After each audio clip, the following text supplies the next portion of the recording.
Yesterday I was doing a video about the sort of your energetic being, your spiritual being, and how the weirdos, the creeps, the evil ones tend to want, not tend to want, they'd much rather have kids for loose string purposes and for other purposes. And I was just stumbling all around it. Per usual, but this guy kind of sums it up pretty good. I found this today on X. X is a 4chan board, which is the one I usually visit. It's getting kind of bad like all the others too. They have so many paid people that are agencies just mong up that board now. And you can see it too when the ship changes. They always leave with a Pepe picture, and the way I used to know is because they used to post these Pepes. I call them, well, people call them corrupted Pepes because there was always a digital marker on it, so they could come back to these threads they would start to monitor them. And I was always pointing it out to them, like, you could tell it's corrupted, it's got the mark on it. But so they finally listened. It wasn't just me saying it, a lot of people were saying it. And they now use new unmarked versions, but you can still tell it's them by the way they write. And they use that same image all the time, like real and non might use that, but usually they'll try to get something a little more creative with their Pepes. They don't use just a stock one, but I think that's probably what they have to do because they're told to do that. But yeah, so most of those boards are just completely compromised with shills, paid people that are paid to be there. But X isn't as bad because they don't understand what you're talking about, a lot of stuff on X, so they're not sure what to how to start a thread there or how to monitor threads there, because they don't have any the people they work for understand the stuff we talk about on X, but the rank and file minion guys that are getting paid by government or a military to be in there, they don't know what the fuck we're talking about, so they have a harder time over there. So it stays a little bit better. But yeah, this guy explains it in like a paragraph, and where it took me like a 15-minute video to to make it more muddled and confusing.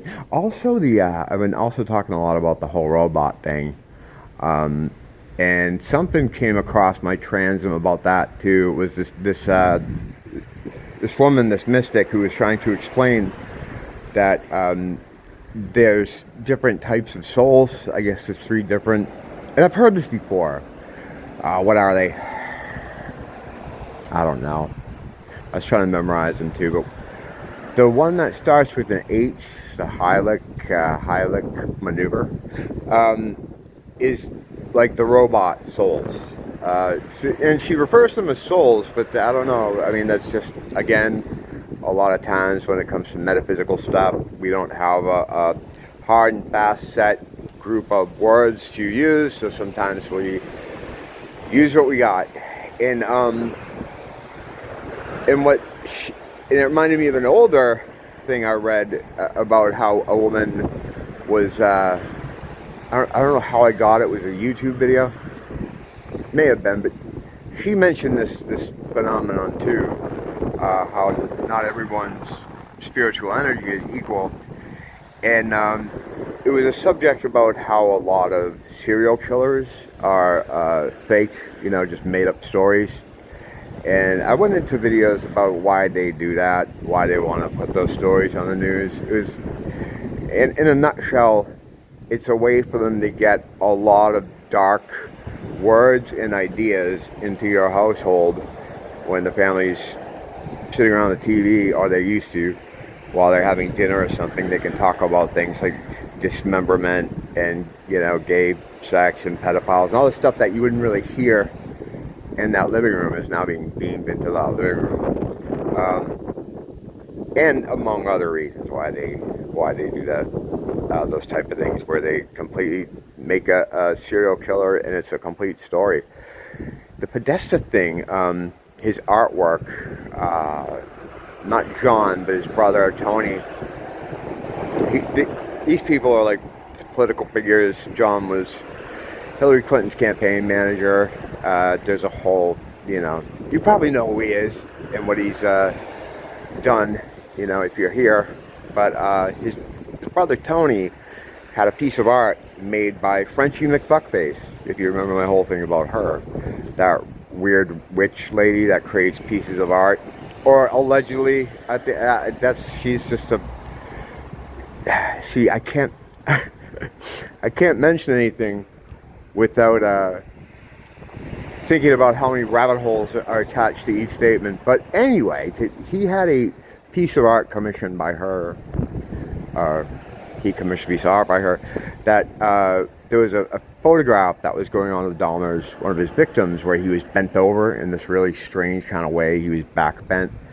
He had a piece of art made of the victim, and he would hang it in his house, and it's really weird, and he'd show it off and stuff, and everyone was like, oh, it's kind of bizarre. But that pose, right, of the guy bending backwards, that is a thing that pops up all the time throughout the ages. It's having your soul drawn out of your stomach. Again, I did a whole bunch of stuff on that before. I have to retouch on some of these subjects because there's always new people coming in. But what the point of bringing it up is that I think that piece of art was created before they had the Dahmer story, because the Dahmer story is a story. No part of it is real. No part of it happened. The Dahmer guy is just an actor, like they all are. And that art, I think, dates before the photograph. And I was trying to get some kind of proof of that somehow. But I don't know if that's true, but I just have a feeling that was there before. And they integrated that into the story. But anyway, another fifth story short. It was just a way to get these ideas into your home, into your minds, across your dinner table. And this woman was talking about how people that do stuff like that, like freak out and like murder their family or drive their kids into a lake, they're not the same as us. We, those with divinity, a connection to God, divine beings that understand the spiritual war, and we know that we are energy, blah, blah, blah. We don't do that. We can't do that kind of stuff. Even down to torturing animals and stuff like that, that's just not something our type does, ever. So when you hear things like that, it's basically one of the robots kind of shorting out. And I remember her saying at the time that it's almost like they got their wires crossed. You know, bad wiring. And it just made me think, well, what wires, bad wiring? Robots, you know? Tied it into that for me. So this whole idea of there being some other kind of human beings that exist in the same area we are, the ones I call robots all the time, it's an old thing. It's been around for a while, and I had a few of those things come back across the desk that reminded me of that, to tie it back into it. Pretty interesting stuff, though. I didn't understand at the time what she was talking about. She's like, that they're not like us. We wouldn't drive our family into a lake and murder everyone. We wouldn't snap and do this.